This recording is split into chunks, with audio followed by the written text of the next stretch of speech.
ہیکل سلیمانی اور قوم اسرائیل کا وجود۔ ہیکل سلیمانی در حقیقت ایک مسجد یا عبادت گاہ تھی جو حضرت سلیمان علیہ السلام نے اللہ کے حکم سے جنات سے تعمیر کروائی تھی تاکہ لوگ اس کی طرف منہ کر کے یا اس کے اندر عبادت کریں۔ ہیکل سلیمانی کی تعمیر سے پہلے یہودیوں کے ہاں کسی بھی باقاعدہ ہیکل کا نہ کوئی وجود اور نہ اس کا کوئی تصور تھا۔ اس قوم کی بدوؤں والی خانہ بدوش زندگی تھی۔ ان کا ہیکل یا معبد ایک خیمہ تھا۔ اس خیمے میں تابوت سکینہ رکھا ہوتا تھا جس کی جانب یہ رخ کر کے عبادت کیا کرتے تھے۔ روایت کے مطابق یہ تابوت جس لکڑی سے تیار کیا گیا تھا اسے شمشاد کہتے ہیں اور اسے جنت سے حضرت آدم علیہ السلام کے پاس بھیجا گیا تھا۔ یہ تابوت نسل در نسل انبیاء سے ہوتا ہوا حضرت موسیٰ علیہ السلام تک پہنچا تھا۔ اس مقدس صندوق میں حضرت موسیٰ علیہ السلام کا عصا، من و سلوہ اور دیگر انبیاء کی یادگاریں تھیں۔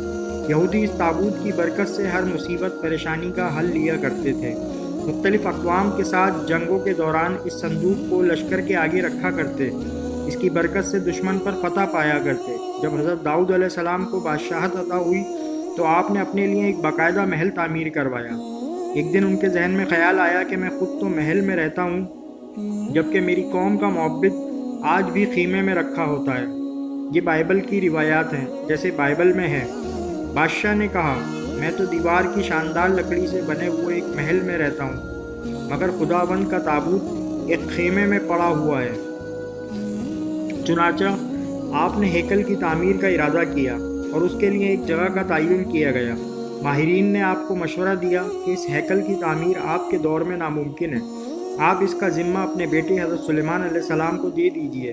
چنانچہ حضرت سلیمان علیہ السلام نے اپنے دور حکومت کے 4 سال میں اس کی تعمیر کا باقاعدہ آغاز کیا۔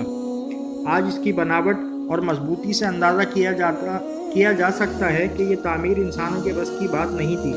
اتنے بھاری اور بڑے پتھروں کو ان جنات کی طاقت سے چنا گیا تھا جن پر حضرت سلیمان علیہ السلام کی حکومت تھی۔ ہیکل کی پہلی تعمیر کے دوران ہی حضرت سلیمان علیہ السلام اس دنیا سے رخصت ہو گئے، لیکن جنات کو پتہ نہ چل سکا اور انہوں نے ہیکل کی تعمیر مکمل کر دی۔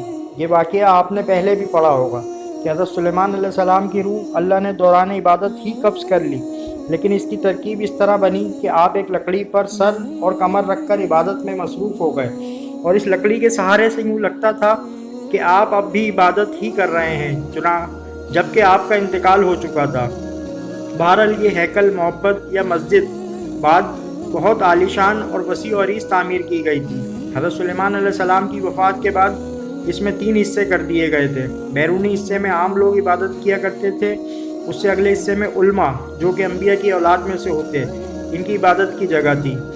اس سے اگلے حصے میں جسے انتہائی مقدس سمجھا جاتا تھا اس میں تابوت سکینہ رکھا گیا تھا۔ اس حصے میں کسی کو بھی داخل ہونے کی اجازت نہیں تھی سوائے سب سے بڑے عالم پیش امام کے۔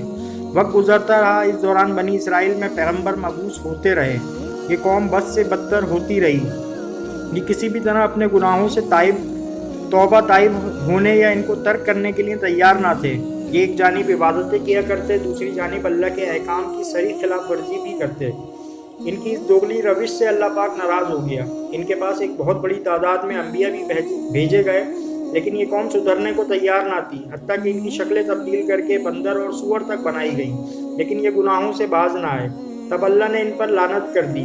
586 قبل مسیح میں بخت نصر نے ان کے ملک پر حملہ کیا، ان کا ہیکل مکمل طور پر تباہ و برباد کر دیا۔ ہیکل میں سے تابوت سکینہ نکالا، 6 لاکھ کے قریب یہودیوں کو قتل کیا، تقریباً 2 لاکھ یہودیوں کو قید کیا اور اپنے ساتھ بابل لے گیا۔ شہر سے باہر یہودی غلاموں کی ایک بستی تعمیر کی جس کا نام تل ابیب رکھا گیا۔ 70 سال تک ہیکل صفحہ ہستی سے مٹا رہا۔ دوسری طرف بخت نصر نے تابوت سکینہ کی شدید بے حرمتی کی اور اسے کہیں پھینک دیا۔ اس حرکت کا عذاب اسے اس کے ملک کو اس طرح ملا کہ سن 539 قبل مسیح میں ایران کے بادشاہ سائرس نے بابل عراق پر حملہ کر دیا اور بابل کے ولی عہد کو شکست فاش دے کر بابلی سلطنت کا مکمل خاتمہ کر دیا۔ سائرس ایک نرم دل اور انصاف پسند حکمران تھا۔ اس نے تل ابیب کے تمام قیدیوں کو آزاد کر کے ان کو واپس یروشلم جانے کی اجازت دے دی اور ساتھ میں ان کو ہیکل کی نئے سرے سے تعمیر کی اجازت بھی دے دی۔ ساتھ میں اس کی تعمیر کے لیے ہر طرح کی مدد فراہم کرنے کا وعدہ بھی کر لیا۔ چنانچہ ہیکل کی دوسری تعمیر 537 قبل مسیح میں شروع ہوئی، لیکن تعمیر کا کام سر انجام دینے والوں کو اپنے ہم وطن دشمنوں کی اتنی زیادہ مخالفت کا سامنا کرنا پڑا کہ تعمیراتی کام جلد ہی عملی طور پر بند ہو گیا اور دارا اول کے دور حکومت تک مداخلت ہی کا شکار رہا۔ اس کی حکمرانی کے دوسرے سال میں حضرت زکریا علیہ السلام نے وہاں کے گورنر زروبابل اور سردار کاہن یوشوا کی حوصلہ افزائی کی کہ وہ ہیکل کی تعمیر ثامنی کی دوبارہ کوشش کریں۔ انہوں نے مثبت رد عمل کا اظہار کیا اور پوری قوم کی پرجوش تائید اور ایرانی حکام اور بذات خود بادشاہ کی آشیرواد سے ہیکل ثانی اپنی اضافی تعمیرات سمیت 4.5 سال کے عرصے میں پایہ تکمیل کو پہنچا، لیکن اس بار اس میں تابوت سکینہ نہیں مل سکا۔ اس کے بارے میں آج تک معلوم نہیں ہو سکا کہ بخت نصر نے اس کا کیا کیا۔ کچھ لوگوں کا کہنا ہے کہ اس مقدس صندوق کی مزید توہین سے بچانے کے لیے اسے اللہ پاک کے حکم سے کسی محفوظ مقام پر موزانہ طور پر چھپا دیا گیا، جس کا کسی انسان کو علم نہیں، لیکن یہودی اس کی تلاش میں پورے کرۂ ارض کو کھود ڈالنا چاہتے ہیں۔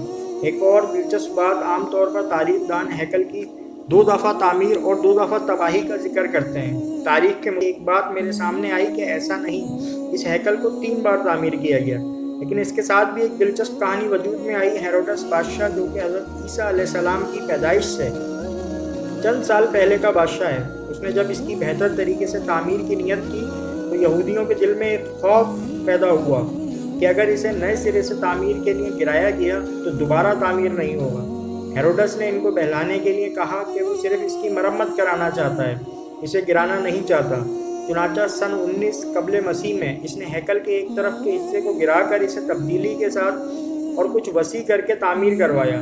یہ طریقہ کامیاب رہا اور یوں یہودیوں کی عبادت میں خلل ڈالے بغیر تھوڑا تھوڑا کر کے ہیکل گرایا جاتا اور اس کی جگہ نیا اور پہلے سے مختلف ہیکل وجود میں آتا رہا۔ یہ کام 18 ماہ میں مکمل ہوا اور یوں تیسری بار ہیروڈس کے ذریعے ایک نیا ہیکل وجود میں آ گیا۔ کچھ عرصے بعد حضرت عیسیٰ علیہ السلام کا ظہور ہوا۔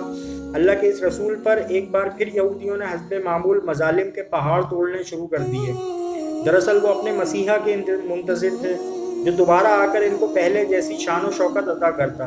حضرت عیسیٰ علیہ السلام کے آسمان پر اٹھائے جانے کا واقعہ پیش آیا۔ آپ کو اٹھائے جانے کے 70 سال بعد ایک بار پھر یہودیوں پر اللہ کا عذاب نازل ہوا۔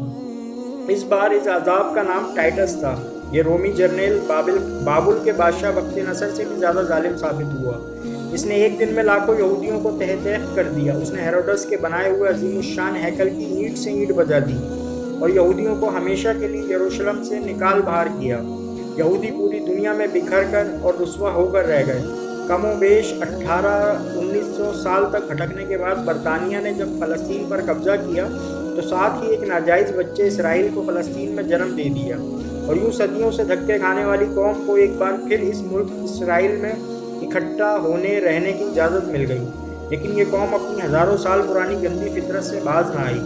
یہ برطانیہ کے جنم دیے ہوئے اسرائیل تک محدود نہ رہے، ایک بار پھر ہمسایہ ممالک کے لیے اپنی فطرت سے مجبور ہو کر مصیبت بننے لگے۔ 5 جون 1967 کو اس نے شام کی گولان کی پہاڑیوں پر قبضہ کر لیا۔ 1968 میں اردن کے مغربی کنارے پر قابض ہو گئے۔ اسی سال مصر کے علاقے پر بھی کنٹرول حاصل کر لیا۔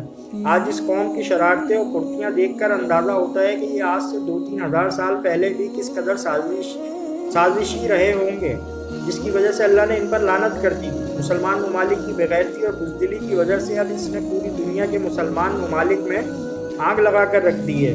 اب ان کا اگلا مشن جلد از جلد اسی ہیکل کی تعمیر ہے اور اس ہیکل میں تخت داؤد اور تابوت سکینہ کو دوبارہ رکھنا ہے، تاکہ ایک بار پھر یہ اپنے مسیح، یہودی زبان کا لفظ ہے، مسیحا کے آنے پر پوری دنیا پر اپنی حکومت قائم کر سکیں۔ وہ یہ کام انتہائی تیز رفتاری سے کر رہے ہیں۔ اس ہیکل کی تعمیر کے نتیجے میں یہ پوری دنیا جنگ کی آنکھ کی لپیٹ میں آ جائے گی۔ امریکہ کے صدر ڈونلڈ ٹرمپ کا اسرائیل کے دارالخلافہ کی تبدیلی کا اعلان اسی سلسلے کی ایک کڑی ہے، لیکن مسلمان اقوام کو کوئی پرواہ نہیں۔ آپ اندازہ کیجئے، یہودیوں کو جس بستی تل ابیب میں بخت نصر نے قیدی بنا کر رکھا تھا اور اس کو آج تک نہیں بھولے، انہوں نے اسرائیل بنانے کے بعد اپنے ایک شہر کا نام تل ابیب رکھ لیا، جبکہ ہم مسلمان اس مسجد اقصیٰ کو بھی بھول چکے ہیں جہاں ہمارے نبی کریم صلی اللہ علیہ وسلم نے معراج کا سفر شروع کیا تھا۔ یہودی آج تک بار بار گرائے گئے ہیکل کو نہیں بھولے، حتیٰ کہ اس میں رکھے تابوت سکینہ کی تلاش میں پوری دنیا کو کھود دینا چاہتے ہیں، جبکہ ہم کو یہ بھی یاد نہیں کہ عراق میں کتنے انبیاء اولیاء کے مزارات پچھلے کچھ عرصے میں بم لگا کر شہید کر دیے گئے ہیں، وہ بھی اس تنظیم داعش نے کیے ہیں۔ جن کے تانے بانے اسرائیل سے ملتے ہیں، جن کے لیڈر ابو بکر بغدادی کا بیان تھا خدا ہمیں اسرائیل کے خلاف جہاد کا حکم نہیں دیتا۔ اس تنظیم کی ساری توجہ مسلمانوں کو مارنے میں ہی لگی رہی اور اب تک ہے۔ کبھی مکے اور مدینے پر حملے کی دھمکیاں دیتے ہیں اور کبھی انتشار پھیلانے کے لیے مسلمان ملکوں میں بم دھماکے کرتے ہیں۔ اگر آپ کو ہماری یہ سٹوری پسند آئی ہے تو پلیز چینل کو سبسکرائب کریں، لائک کریں، کمنٹ کریں۔